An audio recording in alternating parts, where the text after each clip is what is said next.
Hi, I'm Vincenzo Villamena Online Taxman. How are estimated taxes calculated and paid?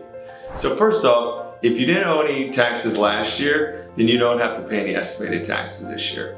Generally speaking, estimated taxes are based on 90% of the taxes that were due last year. Or you could calculate your taxes this year and pay 100% quarterly.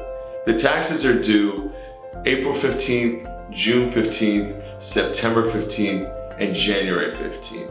You can pay by either sending a check to the IRS or going to irs.gov/payments and paying online. If you don't pay estimated taxes, there will be an underpayment penalty. So be sure to pay it if you think you owe.